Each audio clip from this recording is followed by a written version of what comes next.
दुरूद शरीफ पढ़।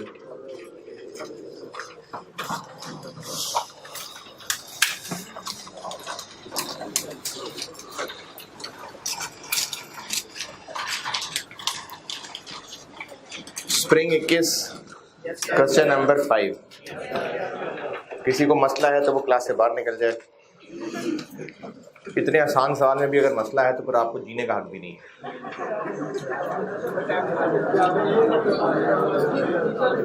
चले फिर भी किसी ने पूछना है तो पूछ लें। इसमें सवाल वैसे ही है जैसे पिछले 2 दफा भी किए हैं कि 2 प्रोडक्ट्स हैं और प्रोडक्ट वाइज एक्चुअल ओवरहेड्स बांटने को कहा है और दिए डिपार्टमेंट्स हुए हैं। तो पहले डिपार्टमेंट्स में बटेंगे, सेकेंडरी अपोर्शनमेंट होके सारा कुछ पीडीज में आएगा। अब मसला ये रह गया कि पीडीज से प्रोडक्ट में कैसे आना है। जो क्लास में सवाल मैंने लिखवाया था, जो स्प्रिंग 16 किया था, उसमें तो बताई हुई थी परसेंटेज। इसमें और कोई तरीका नहीं है, तो बस जितने यूनिट्स बने हैं उस रेशो में बांट देते हैं। तो इसलिए 8000 और नहीं, कितने यूनिट्स हैं? 1 लाख और इस रेशो में बांट दिया। तो पीडीज को इन दोनों प्रोडक्ट्स में इस रेशो में बांट दिया। और उसके बाद पार्ट बी में कहा था अंडर ओवर अप्लाइड। तो जब अप्लाइड के लिए OAR दिया हुआ है तो उससे अप्लाइड निकलेगा और पार्ट ए वाले एक्चुअल माइनस करेंगे तो अंडर ओवर अप्लाइड आ जाएगा। और इसमें कुछ पूछना है तो पूछें। क्या जी? एब्जॉर्ब कहाँ पर आएंगे? मतलब कहाँ पर आएंगे? हाँ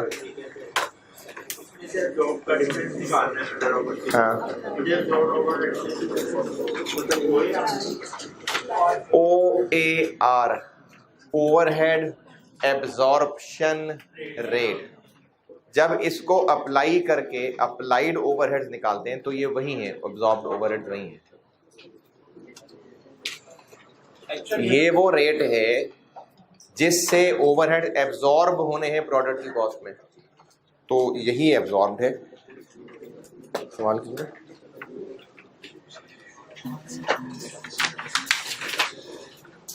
बी किधर है? पार्ट बी किधर है इसका? पार्ट बी था बेस का।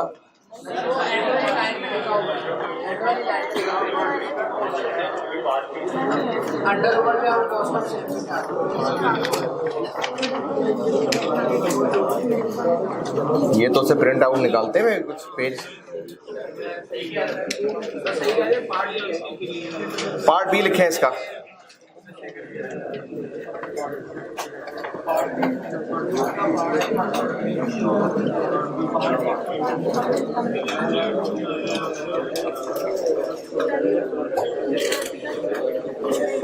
अच्छा, उस सेक्शन में किसी एक ने भी नहीं बोला यार।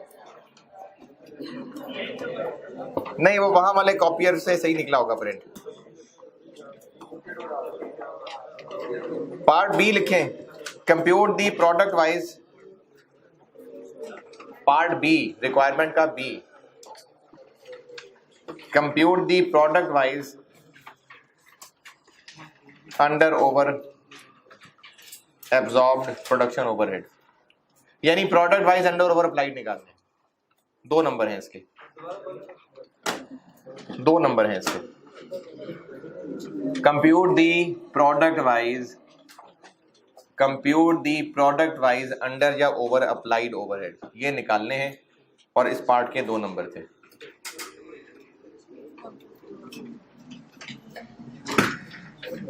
अब पूछे क्या पूछ रहे? स्प्रिंग 21 में कोई और सवाल परेशानी? ओवरहेड से रिलेटेड किसी का कोई पॉइंट पेंडिंग रहता हो जो मैंने कहा बाद में बताऊंगा या बाद में पूछना है? ठीक है जी। लेबर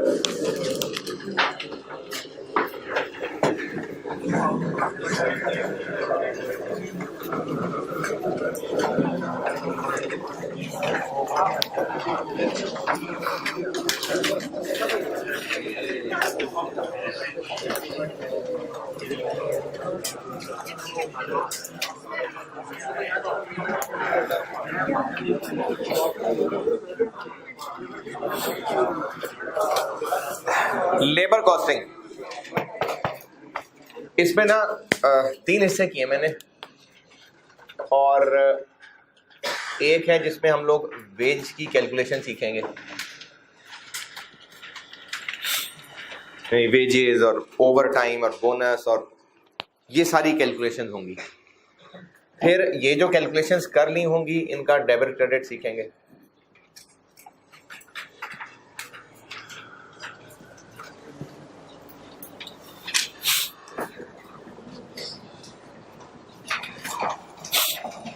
फिर इसके अलावा ये एक तकरीबन सेपरेट पार्ट ही है, ये फाइनल में होता था, उसको फिर यहाँ शिफ्ट किया था कुछ 4 साल पहले।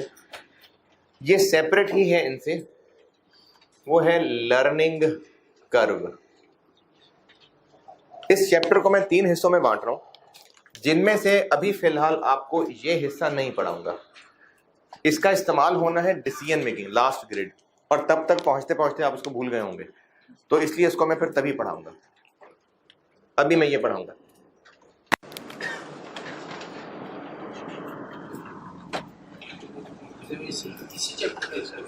हाँ, है तो इसी चैप्टर का हिस्सा, लेबर है क्योंकि, लेकिन इसका इस्तेमाल जो है ना वो डिसीजन मेकिंग के साथ होता है, वहां पर इसकी मिक्सिंग हो जाती है, तो इसलिए उससे पहले पढ़ाऊंगा।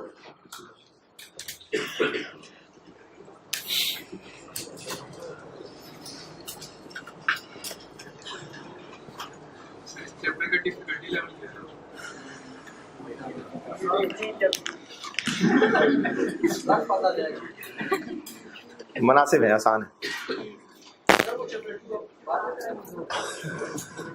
वो आखिर ग्रेड में क्या, वो इन्वेंट्री मैनेजमेंट जो है वो लास्ट ग्रेड में है, वो लास्ट ग्रेड में कराऊंगा।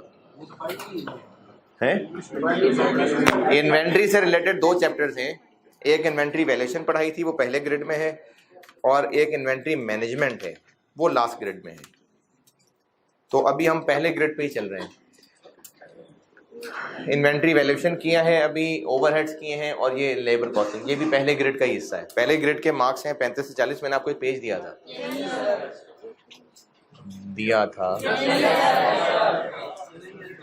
ग्रेड था, grade syllabus grade, chapter wise grade था, ठीक है ना, निकाले। वैसे बता रहा हूँ है, उसमें पहले ग्रेड के 35 से 45 मार्क्स हैं, और उसमें से 35-45 का मतलब है कि 3 सवाल आएंगे तकरीबन, 2 भी हो सकते हैं, लेकिन 3 सवाल की उम्मीद है। तो उनमें से 5 में से 3 सवाल अगर आने हैं तो चांसेस के लेबर के हैं। देखें, कोई भी जो सवाल है ना पेपर में, वो मैक्सिमम तक कोई 17-18 नंबर तक जाता है, 19-20 भी कोई हो जाता है, लेकिन 18 नंबर तक, वरना बाकी जो है वो 10, 12, 13 ये एवरेज है कॉस्ट में, लेकिन 20 नंबर तक भी गए हैं जी। नहीं तो वो नहीं है ना, वो जो सेक्शन ए बी है उसमें मॉडल पेपर में नहीं है एमसीक्यूज।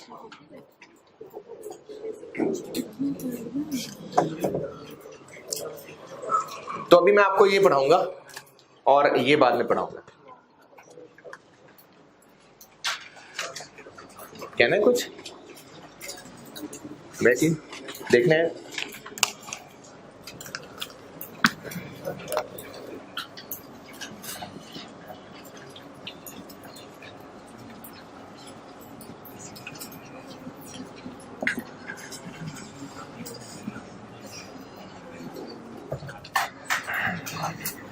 Wages calculation. अच्छा, जो होते हैं ना ऑफिस के एम्प्लॉइज, सेल्स ऑफिस हो गया, एडमिन ऑफिस हो गए, इनकी तो सैलरीज हैं, तो उन सैलरी कैलकुलेशन में तो कोई कॉम्प्लिकेटेड बात नहीं है। तो हम ये जो चैप्टर पढ़ रहे हैं, ये आप समझिए हम फैक्ट्री के वर्कर्स की बात कर रहे हैं। हो सकता है वो डायरेक्ट हो सकता है इनडायरेक्ट हो, दोनों की बात हो रही है, लेकिन हम इस वक्त फोकस हमारा फैक्ट्री वर्कर्स पे है। फैक्ट्री वर्कर्स के लिए जो वेजेस के सिस्टम चल रहे होते हैं, यानी इनसे जो वेजेस तय होती हैं, उनका क्या नॉर्म क्या चल रहा है। तो नॉर्मली ये 2 तरह के होते हैं, या होता है टाइम रेट सिस्टम या होता है पीस वर्क सिस्टम।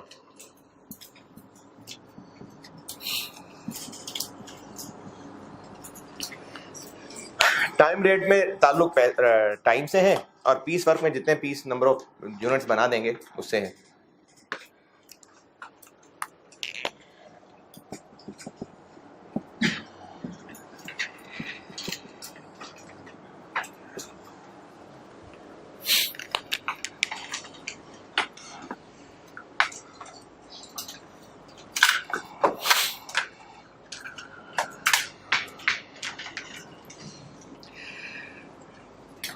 अच्छा, ऑनलाइन वाले स्टूडेंट्स के लिए एक नसीहत है, पहले भी मुझे लगता है मैंने कही थी बात ये। देखें, ये जो फिजिकल क्लास में बैठे हुए होते हैं ना, इनके लिए कंसंट्रेशन स्पैन कि अगर मैं बात कर रहा हूं तो 100% अटेंटिव मेरी बात सुन रहे होंगे, नहीं इधर उधर हो जाएंगे। बहुत अटेंटिव भी कोई बैठा होगा, कभी ना कभी इधर उधर हो जाएगा। अब जब वो दोबारा वापस आएगा तो तब तक जो मैंने बताना था वो तो बता दिया। ये फिजिकल बैठे हुए का ये मसला है। ऑनलाइन में यही तो फायदा है कि आपका अगर कुछ मिस हो गया लेक्चर तो आप रिपीट कर लें। अब बच्चे ग्रुप में क्या करते हैं कि जो मैंने बड़ी डिटेल से बात बताई हुई है, उसको पूरी तरह समझाया है, लिखवाया है, मैसेज करेंगे कि दोबारा समझा दें। आप लेक्चर दोबारा प्ले कर लें तो आप लोगों का लेक्चर सुनते हुए, क्योंकि देखें ऑनलाइन के जो फायदे हैं ना, अगर आप वो फायदे हासिल करने वाले बन जाएं तो ऑनलाइन के बहुत ज़्यादा फायदे हैं।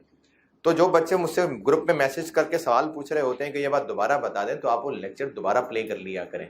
जो बातें क्लास में साफ साफ कही होती हैं, बोली होती हैं, बार बार बोली होती हैं, लिखी होती हैं, वही बात दोबारा पूछ रहे होते हैं मैसेज करके, तो आप लेक्चर दोबारा प्ले कर लिया करें। टाइम रेट सिस्टम क्या है? टाइम रेट सिस्टम में ये होता है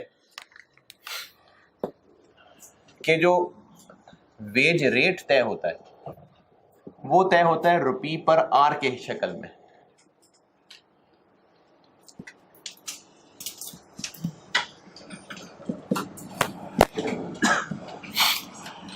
ये जो वेजेस तय होती हैं ये रुपीस पर आर की शक्ल में तय होती हैं।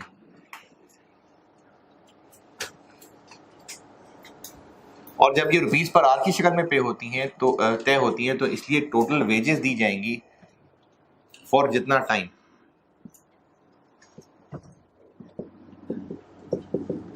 टाइम के हिसाब से पैसे देंगे कि वर्कर ने जितने घंटे लगाए, जितने घंटे काम किया, उतने घंटों की पेमेंट हो जाएगी।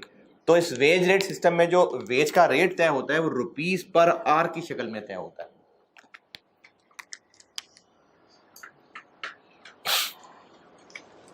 मिसाल के तौर पे अगर वेज रेट है ₹200 पर आर और वर्कर ने काम किया है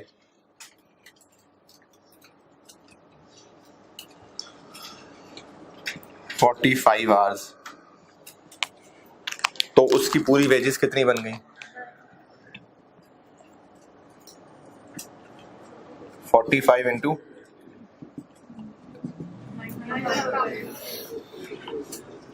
9,000। जब पैसे ही पर आ रहे हैं तो जितने घंटे काम किया उससे मल्टीप्लाई कर देंगे। कहा are paid for total time, जितना टाइम लगाया होता है उसके हिसाब से पैसे मिल जाते हैं। तो अगर पर आवर रेट है तो जितने आवर्स काम किया उससे मल्टीप्लाई कर दें। कोई मुश्किल इसमें? और ये देख लें, ये है आसान सा चैप्टर है। यहां तक नोटेड तो और लिखे हैं सवाल? कर लें नोट कर लें फिर लिख लें।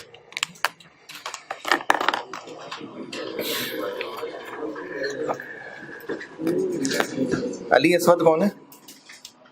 अली असवद। अच्छा, इन्वेंट्री वैल्यूएशन 14 आउट ऑफ 14। चलो शाबाश यार। नहीं तो अदर आइटम्स वाला पॉइंट, चलो ठीक है शाबाश। बस ये अदर आइटम्स वाला ही गलत हुआ है बहुत सारे लोगों से। अच्छा, ये जो वही गलत है, लेकिन फिर भी 2 नंबर 3 हो गए। ये लोग नाम नहीं बताऊंगा, नजर लग जाती है।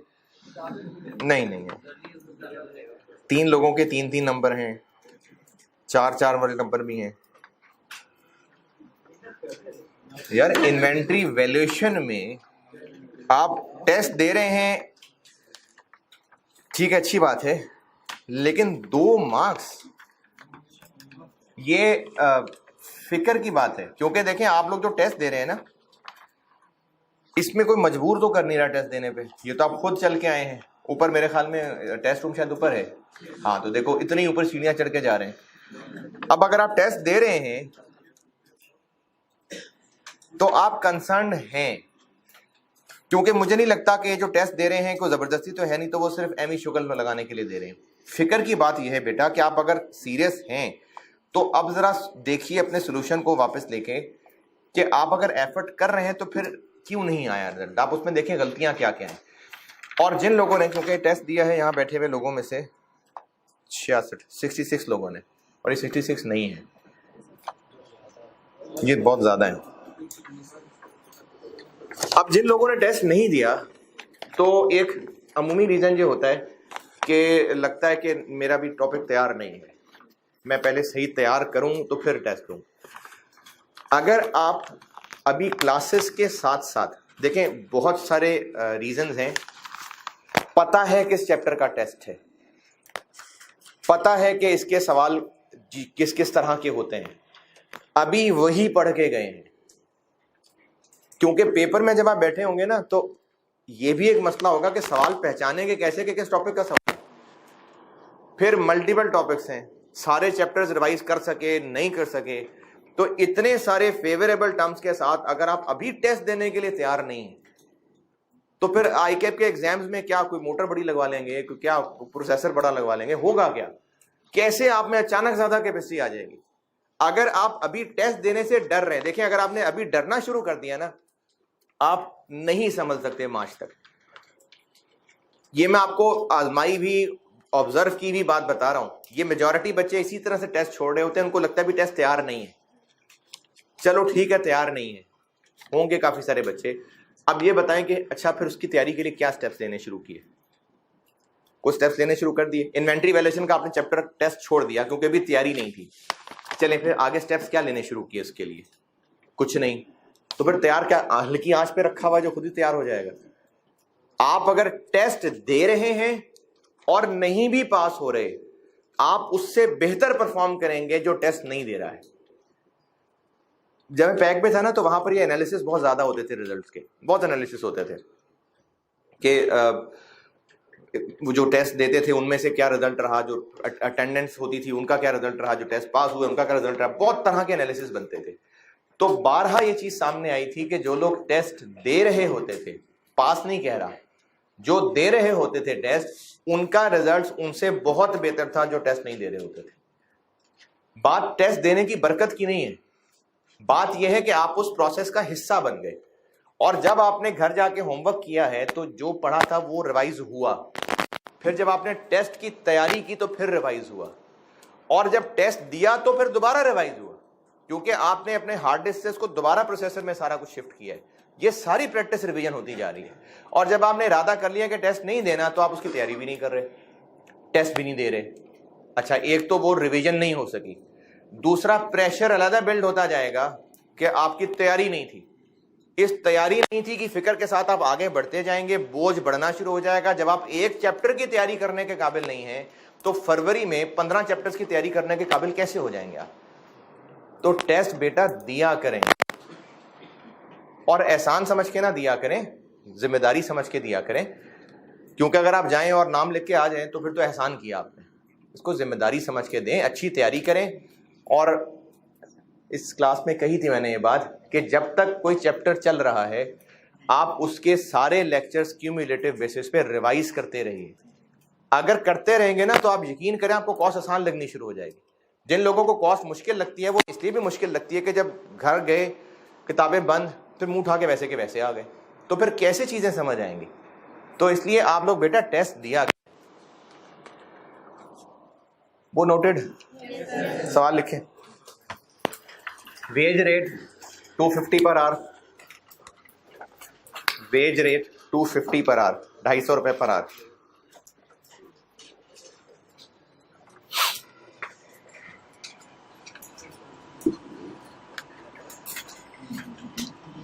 A worker,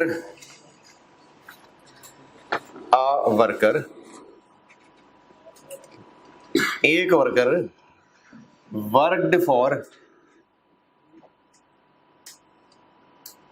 following hours in a week,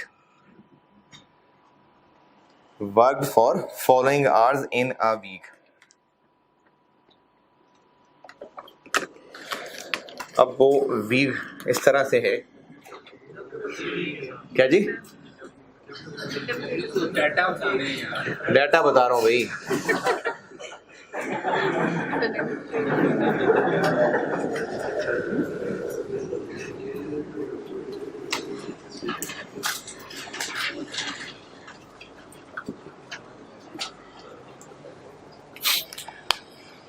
इस वर्कर की total wages for the week बताएं।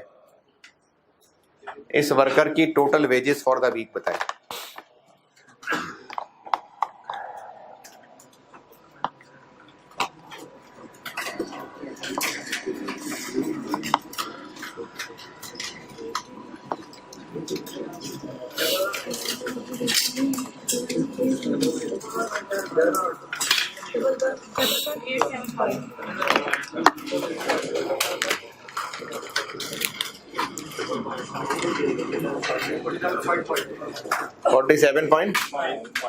into 250 11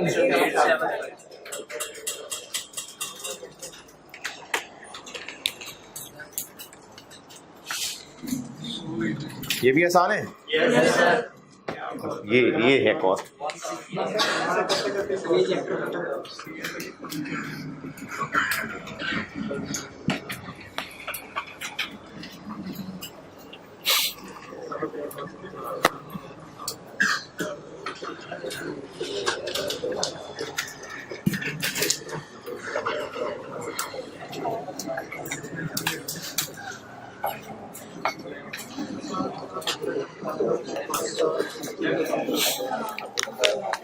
तो टाइम रेट सिस्टम में जो पैसे तय होते हैं वो होते हैं टाइम के, यानी आवर्स के पैसे, और फिर जितने आवर्स काम किया होगा उतने पैसे मिल जाएंगे। अब जब टाइम रेट होता है तो कोई ऑफिस वर्किंग आवर्स, फैक्ट्री में भी वर्किंग आवर्स होते हैं, लेट से 8 बजे से 4 बजे तक, तो ये वर्किंग आवर्स हैं। अगर इन से ज्यादा देर बैठ के कोई काम करेगा तो वो ओवर टाइम है। तो नॉर्मली होता ये है कि ओवर टाइम का जो रेट होता है वो इस बेसिक वाले से ज्यादा होता है।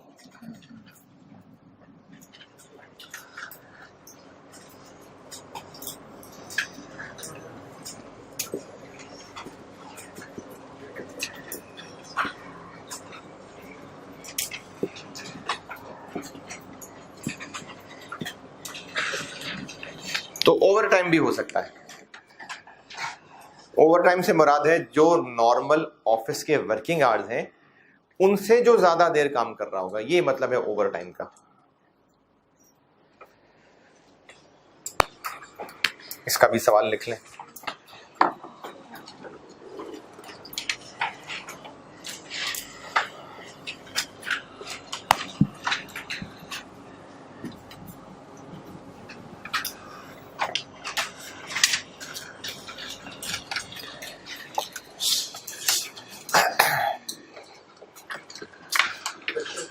Basic wage rate, basic wage rate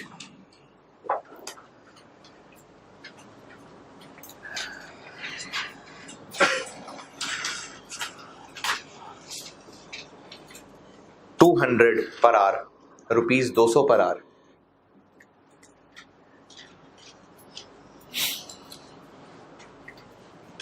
normal working hours, normal working hours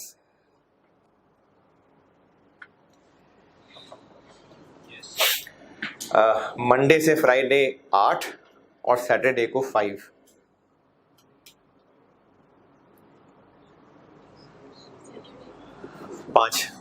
Monday to Friday 8 ji per day, 8 per day. Monday से फ्राइडे 8 आवर्स पर डे है और सैटरडे को 5। ये नॉर्मल है जी। संडे छुट्टी है यार।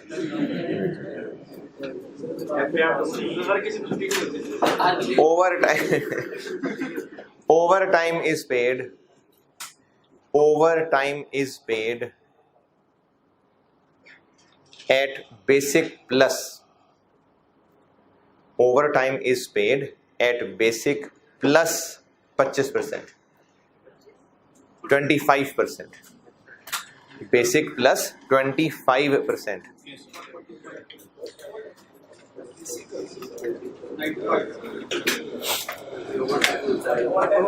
अभी सवाल नहीं पूरा हुआ भाई।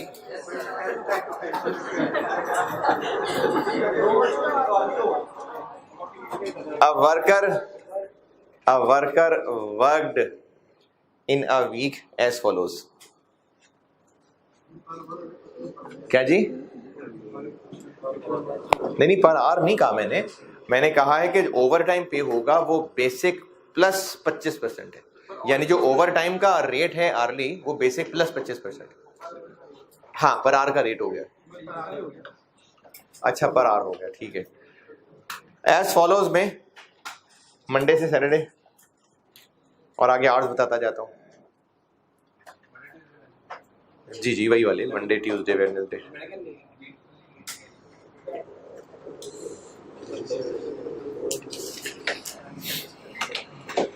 अगर वेडनेसडे थर्सडे की स्पेलिंग ना आती हो तो लिख के शर्मिंदा ना हो, MONTOU बहुत है।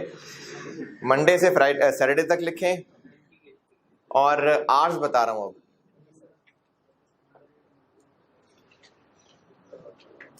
नाइन 9.5 नहीं, पहले थर्सडे आ जाएगा। मंडे पहले मंडे है।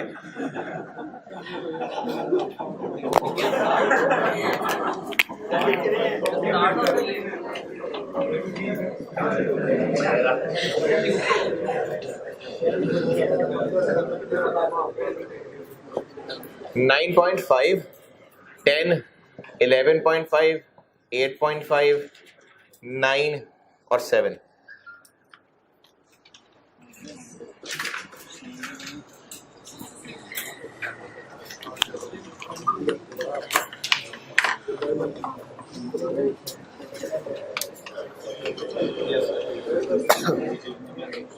आपसे रिक्वायर्ड है, जैसे बेहतर समझ आता है कैलकुलेट करें, लेकिन कोशिश सब किया करें। मैं तो सारा कुछ बोर्ड पे सिखा ही दूंगा, लेकिन आपको जो करने को कहता हूं बेटा कैलकुलेट किया करें। रिक्वायर्ड है total wages for the week, total wages for the week करें।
पता नहीं, देखते हूँ, अभी तो बनाया ताजा सामने।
कर लें, खामोशी से कर लें सारे।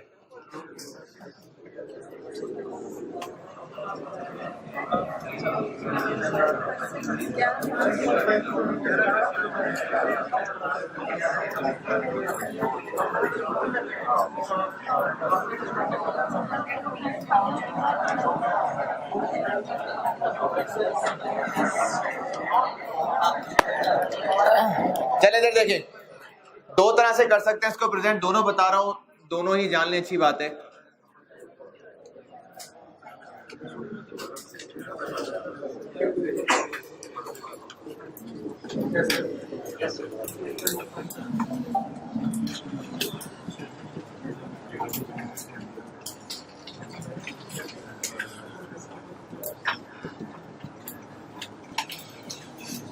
टोटल कितना है इनका?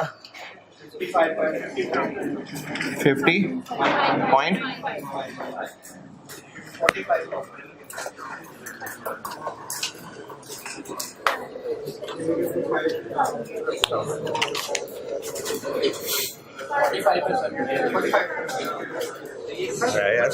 मैंने सुबह वाली क्लास में भी ऐसी अंदाजन फिगर्स बोली थी, उनका भी 55.5 बना था टोटल।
45।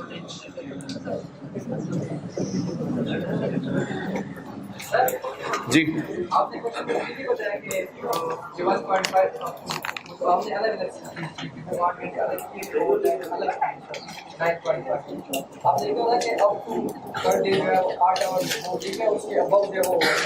हाँ सही है।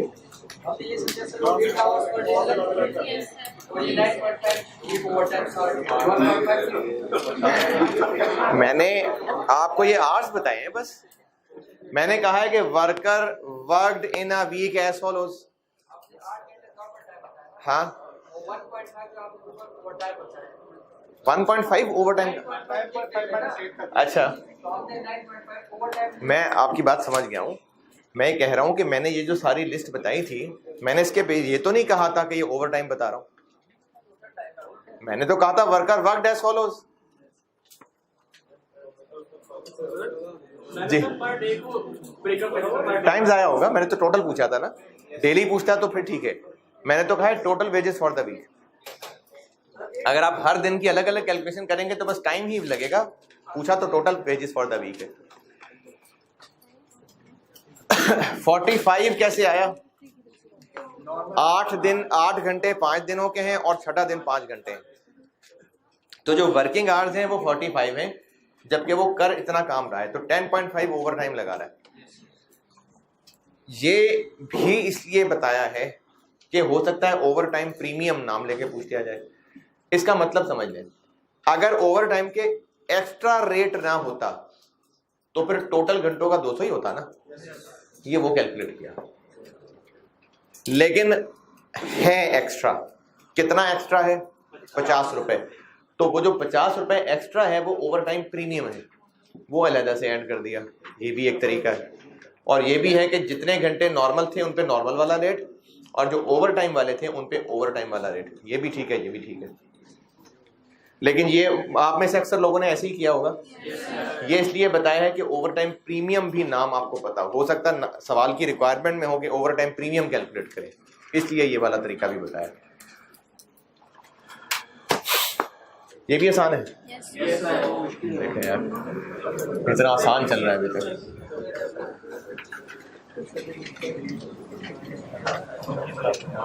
इसमें पूछे जो पूछना है, अगर कुछ मसला है।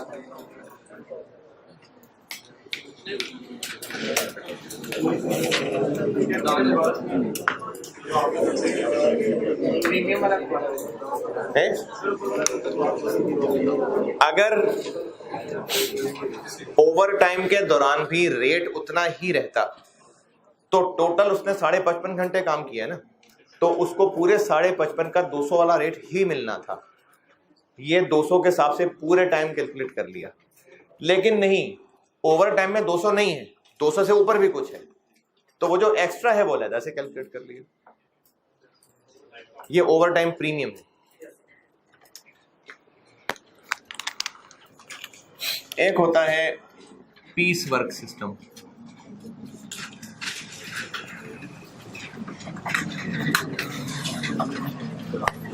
इसमें ये होता है कि वेज रेट जो एग्री होता है ना, वो होता है रुपीस पर यूनिट करके।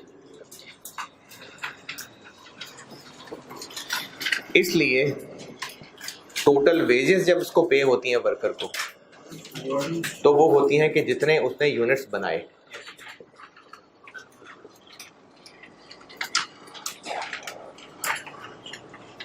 जितनी उसने प्रोडक्शन की है उतने के पैसे मिल जाएंगे। मिसाल के तौर पे वेज रेट है 40 पर यूनिट, तो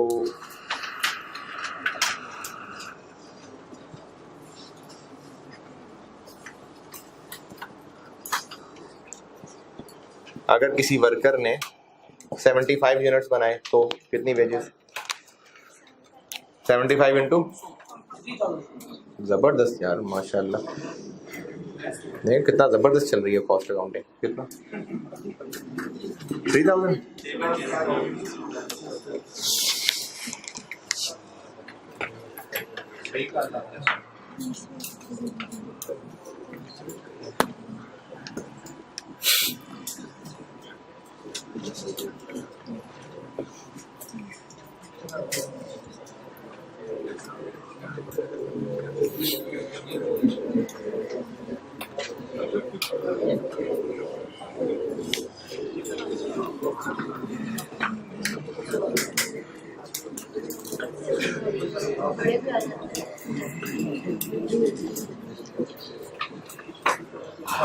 डिफरेंट स्लैब रेट्स भी हो सकते हैं।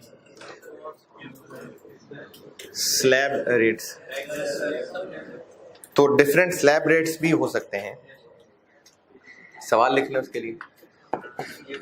करें ये लिख लें।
लिख लिया?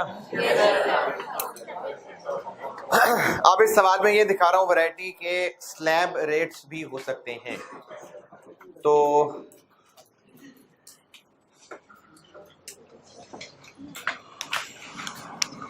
सवाल में लिखें wage rates are agreed as follows. जी क्वेश्चन है, wage rates are agreed as follows.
ये वेज रेट्स तय हुए हैं।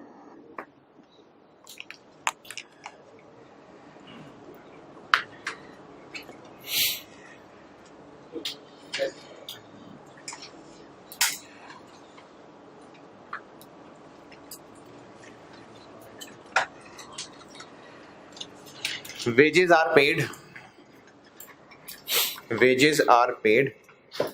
on the basis of weekly production. Wages are paid on the basis of weekly production, यानी हर हफ्ते कैलकुलेशन होती है। रिक्वायर्ड है आपसे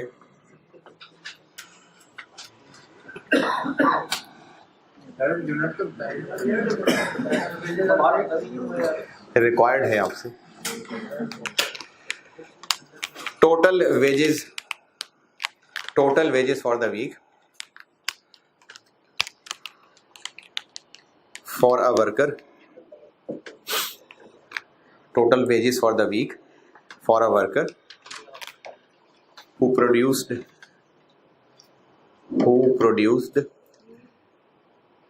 315 units, 315 units.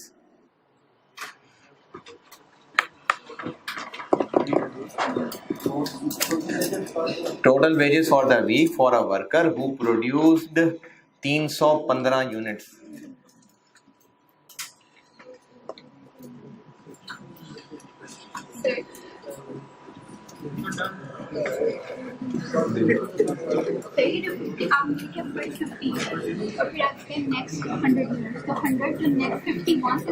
ये तो आपने सोचना है।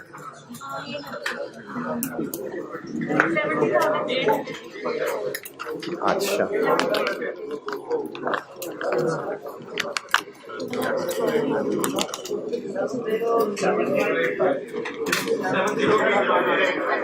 चले कर लें सारे कर लें।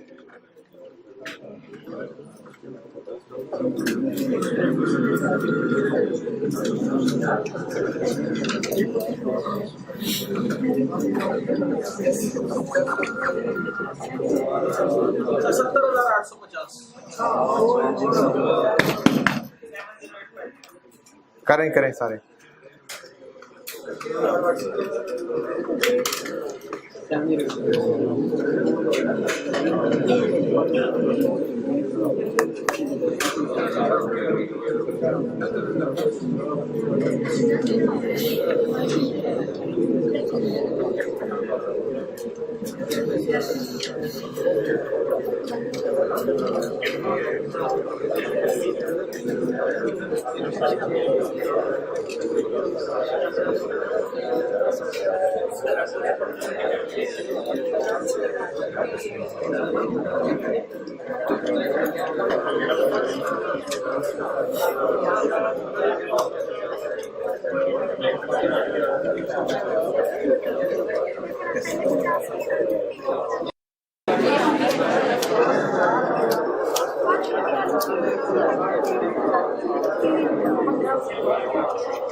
50 पे 150, नेक्स्ट 100 का मतलब है जो इससे आगे है, यानी 51 से 150 तक। नेक्स्ट 150। अब ये हो गए 300, तो जो ऊपर 15 है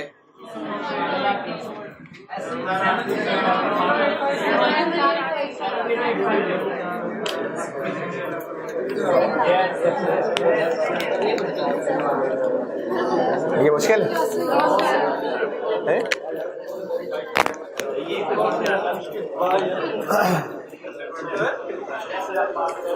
जिनको समझ नहीं आई दोबारा सुन ले। वर्कर को कहा था कि तुम जितने भी यूनिट्स बनाओगे उनमें से जो तुमने पहले 50 बनाए होंगे उनको इस रेट के हिसाब से पे करेंगे हम। उसके बाद जो अगले, जैसे अगर एक वर्कर ने 60 यूनिट्स बनाए तो जो पहले 50 हैं उन पे ये रेट लगेगा, और जो उससे ऊपर 10 हैं उन पे ये रेट लगेगा। 90 बनाए तो 50 पे ये, 40 पे ये। 160 बनाए तो 50 पे ये लगेगा, 100 पे ये 150, और जो ऊपर वाला 10 है उस पे 5 की तरह। बुखार चढ़ा हुआ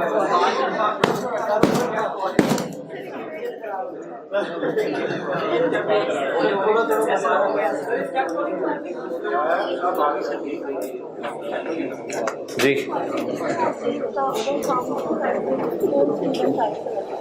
दोबारा बोले।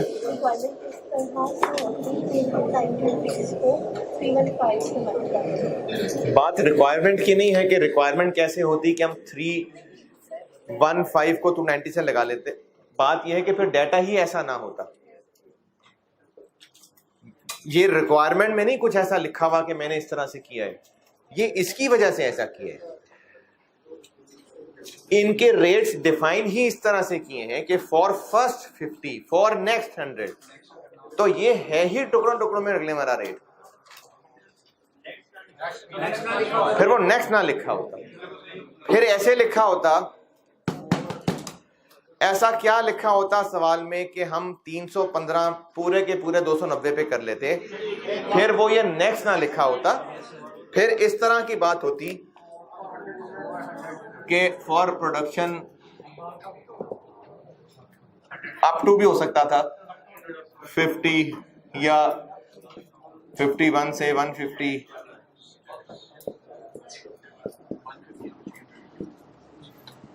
तो फिर इससे पता चलता कि वो जिस क्लास में फॉल कर रहा है वो रेट लग जाता। लेकिन जिस तरह से ये लिखा हुआ है ना, फॉर फर्स्ट, फॉर नेक्स्ट, तो ये ऐसे ही होना था जी।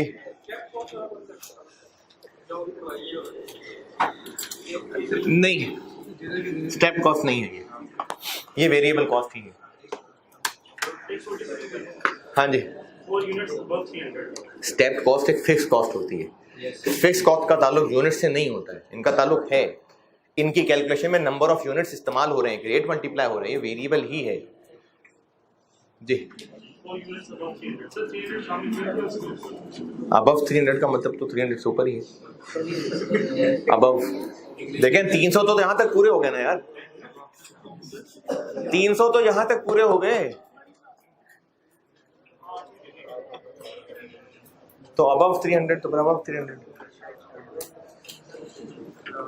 जो बात आप कह रहे हैं ना वो तब होती अगर लिखा होता कि फॉर 300 और अबव,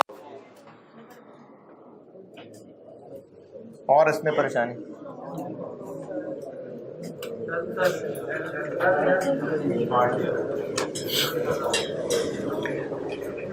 अच्छा, इसमें एक और वैरायटी ये हो सकती है कि अगर किसी महीने में जैसे लॉकडाउन था तो अब उसमें प्रोडक्शन ही नहीं हो रही, तो वर्कर्स तो अवेलेबल हैं, वर्कर्स का क्या कसूर है, तो उसका फिर एक हल ये हो सकता है बाद औकात कि उनके साथ एक मिनिमम अमाउंट एग्री की जा सकती है। इसकी भी दो शक्लें हो सकती हैं। एक सवाल लिखें,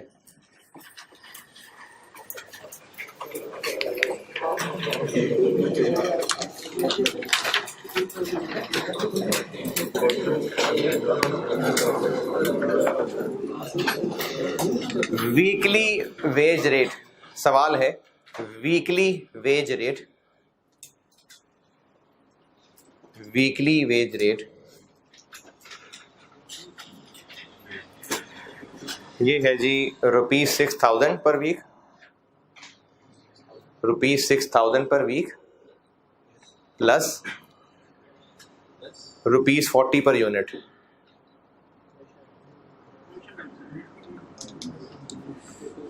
अगर पुराने चैप्टर से जबरदस्ती लिंक करना चाहें तो ये सेमी वेरिएबल कॉस्ट है जी। 6,000 पर week plus ₹40 per unit.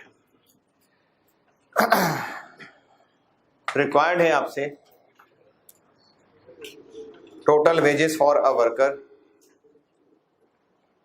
Total wages for a worker who produced 175 units in a week, 175 units in a week।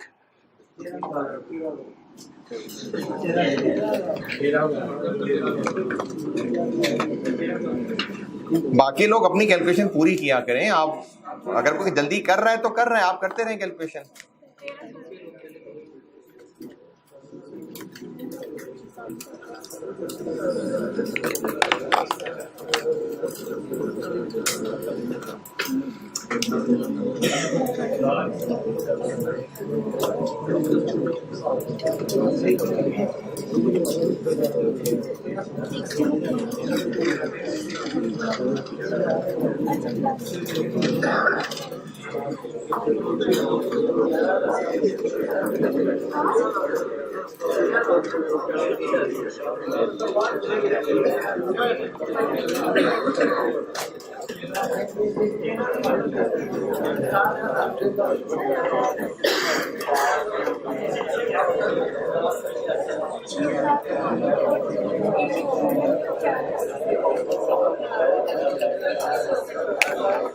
हाँ जी,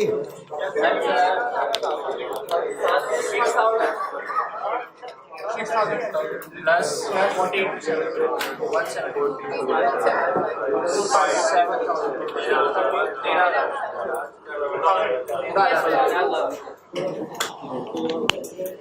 ये भी आसान है।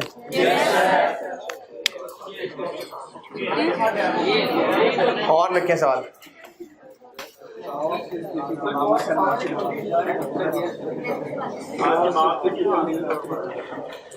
और सवाल लिखें।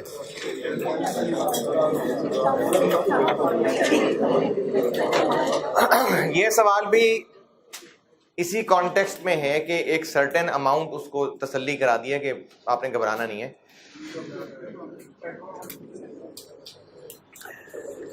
Wage rate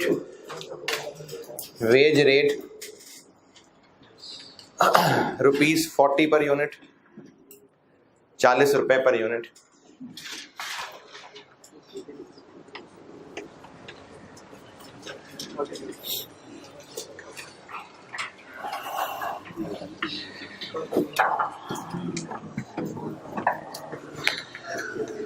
worker is guaranteed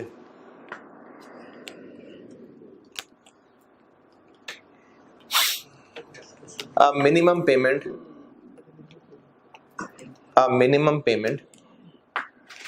for 75 units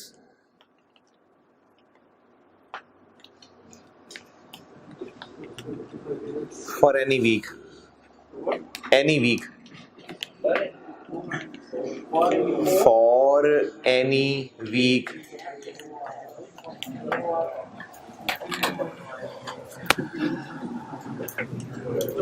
Production of a worker is as follows.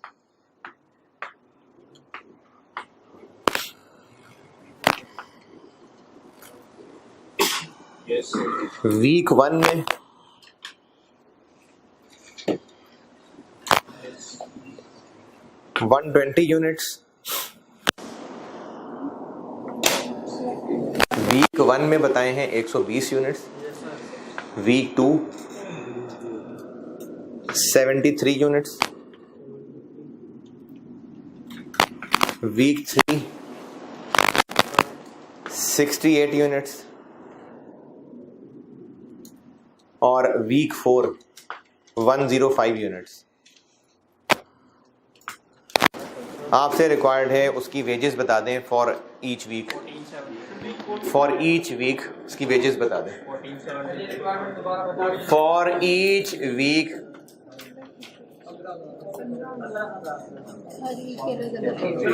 अच्छा, सारे लोग मेरी बात सुने, यहां पर ना कोई रेस हो रही है, ना कोई उस रेस में जीत रहा है, ना कोई हार रहा है। अगर कोई जल्दी कैलकुलेशन कर रहा है, शाबाश, अच्छी बात है, मैं इसको इनकरेज कर रहा हूं, आप जरूर बताइए। लेकिन कोई रेस थोड़ी है कि ओए हो वो जीत गया, मेरी जिंदगी बेकार है, मैं हार गया। किसी ने बता दिया, जल्दी बता दिया, आप अपना काम करें। सब लोगों को पेपर पास करने के लिए, पेपर सॉल्व करने के लिए 3.25 घंटे मिलेंगे। अब जो है डीमोटिवेशन किस बात की, तो क्या हुआ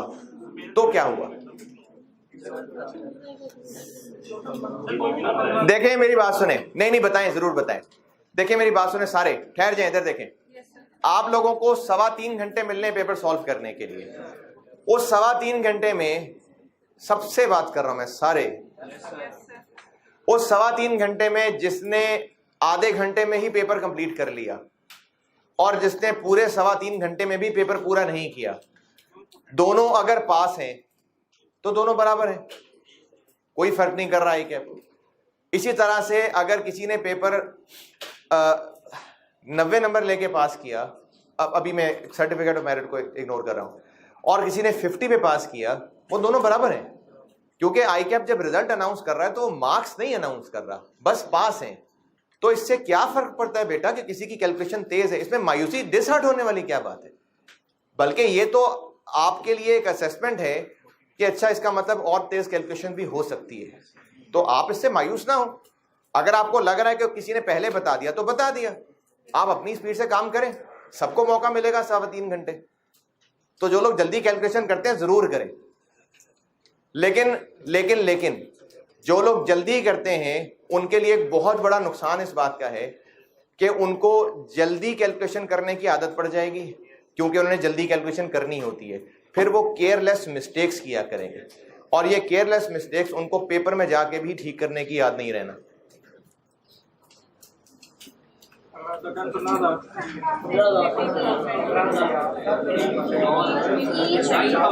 मैंने ईच वीक कहा है।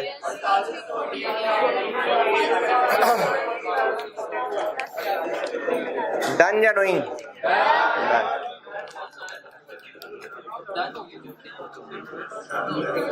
Yes, sir.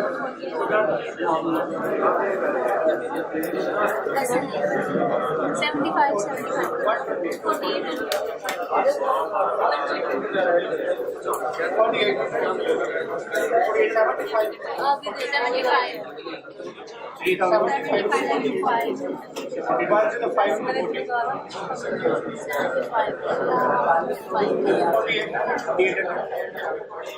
Yes, sir. पैसे मिलने पर यूनिट ही है, लेकिन उसको कहा था कि अगर किसी में हफ्ते में कम प्रोडक्शन भी हुई कोई बात नहीं, तुम्हें 75 के पैसे कम से कम मिलेंगे। तो इन दोनों वीक्स में 75 से कम थे, इसलिए उसको 75 के पैसे मिल रहे हैं। बाकी जहां ज्यादा है, जितना काम करेगा उतने पैसे मिलेंगे।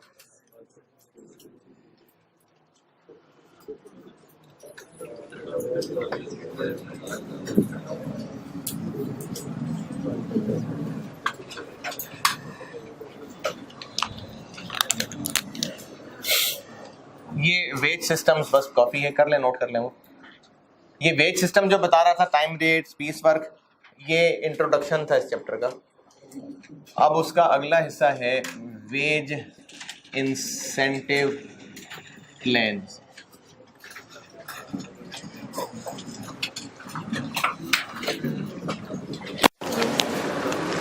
Wage system.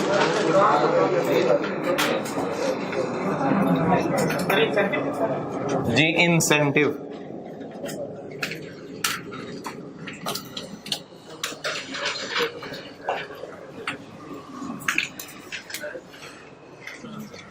जी क्या पूछ रहे हो?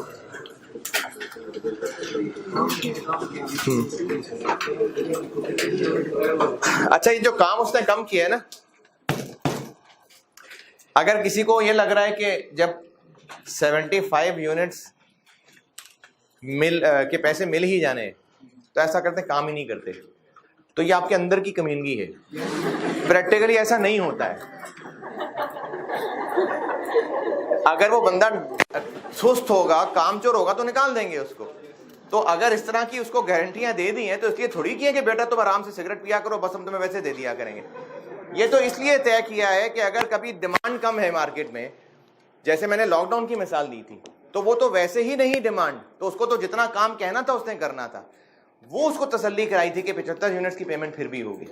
तो इसमें ये वाला चोर नहीं है कि चलो कैसे करना 10 बना देते हैं, बस 75 के पैसे में फिर नहीं मिलेंगे, फिर धक्के मिलेंगे, फिर निकाल देंगे नौकरी से। तो इसलिए काम जो कम कर रहा था वो डिमांड ही कम थी, इसलिए कम कर रहा था। ये नोटेड?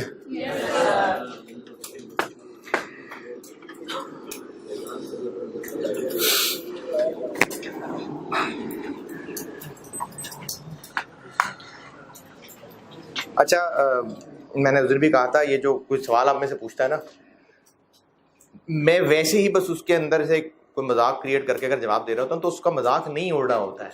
मैं वैसे ही जैसे उस सवाल के अंदर कुछ इस तरह के नंबर डालता हूँ, अगर तो उसका बुरा ना बनाया करें, बुरी बुरी शक्लें ना बनाया करें। जो सवाल पूछ रहा होता है इसमें उसकी कोई बेइज्जती नहीं होती है। ये मैं वैसे ही बस एक सवाल सबसे शेयर कर रहा होता हूँ।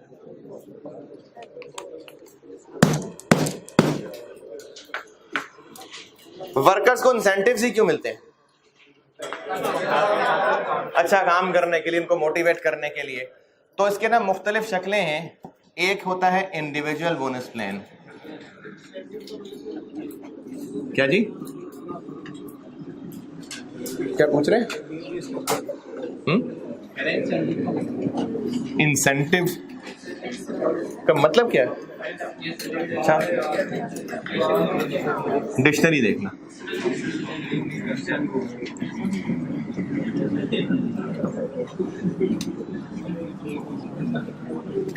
इंडिविजुअल बोनस प्लान हो सकते हैं, ग्रुप बोनस प्लान हो सकते हैं।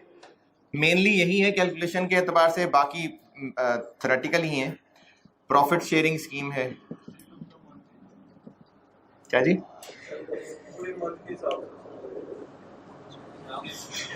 पता नहीं।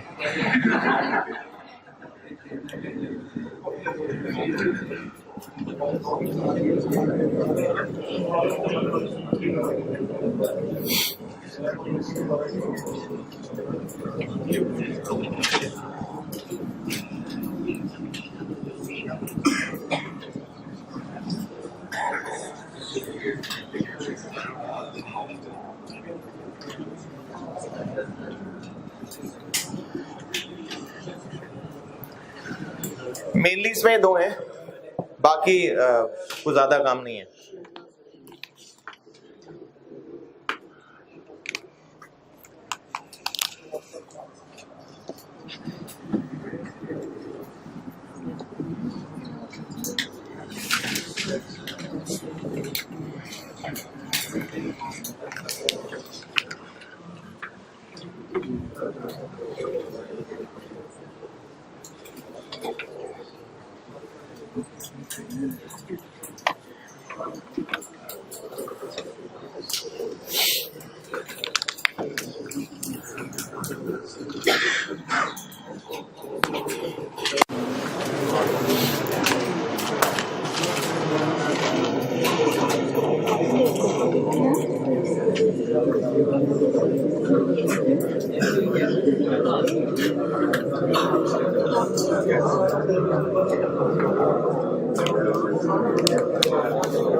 इसमें वैसे इनहेरेंटली इंसेंटिव शामिल ही है। कैसे? इसमें कैसे इनहेरेंटली शामिल? हम ऑलरेडी पैसे दे ही उसको यूनिट्स के रहे हैं, जितने यूनिट्स बनाएगा उतने पैसे होंगे, लेकिन फिर भी इसमें बोनस हो सकता है। ज्यादा टाइम रेट में होता है, लेकिन इसमें हो सकता है। तो इसके लिए एक सवाल लिख लें।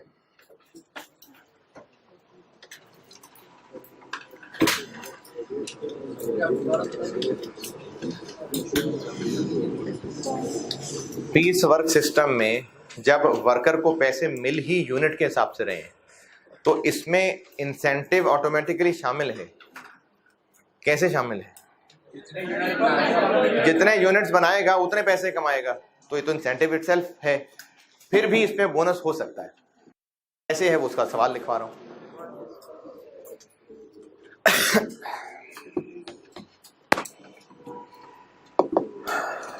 Basic wage rate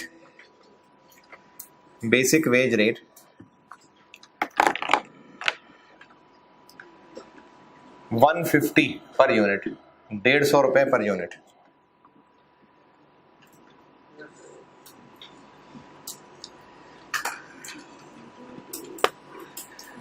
A bonus of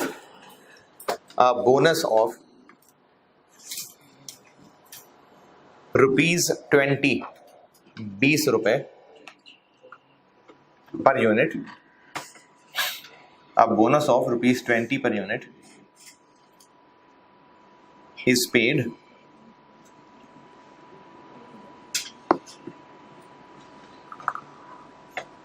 for those units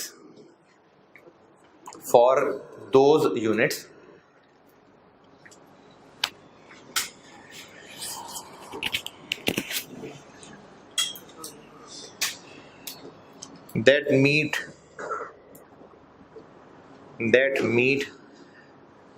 certain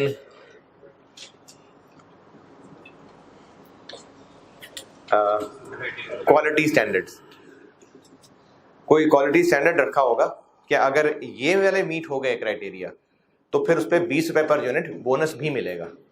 अच्छा, बोनस जो होता है ना वो होता ही एक्स्ट्रा है, यानी बेसिक वेज रेट तो 150 है, बोनस होता ही एक्स्ट्रा है।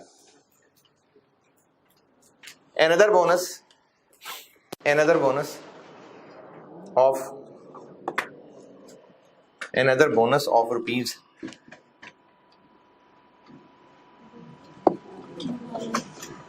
30 per unit, 30 रुपए per unit for production in excess of 200 units, यानी अगर वो 200 से ऊपर बना लेता है तो जो 200 से ऊपर बनाए होंगे उनके लिए भी बोनस मिलेगा।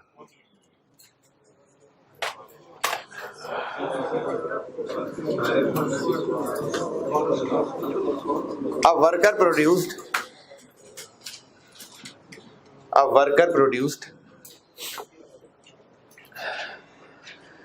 235 units in a week, 235 units in a week, out of which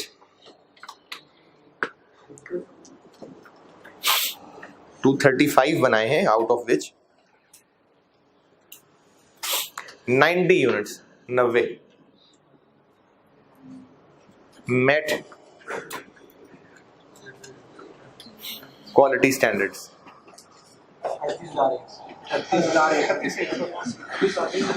करें अपनी कैलकुलेशन करें, मैंने भी रिक्वायरमेंट नहीं पूछी।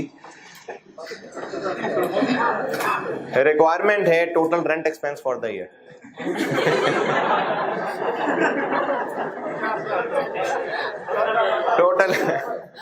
Total wages for the week, इस वर्कर की total wages for the week बताइए।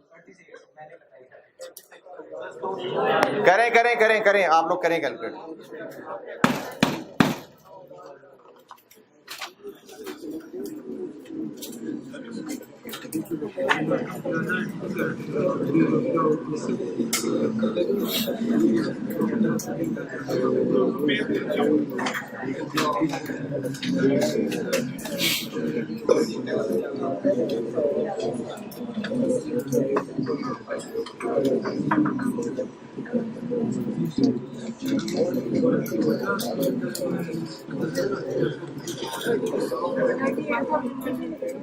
पता नहीं, देखता हूँ।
150 into 90. 235.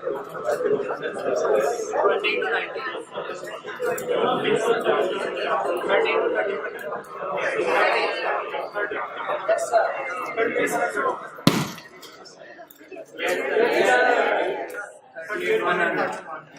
38,100.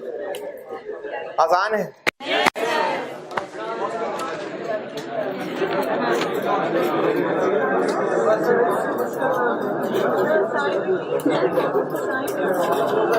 ऐश करें।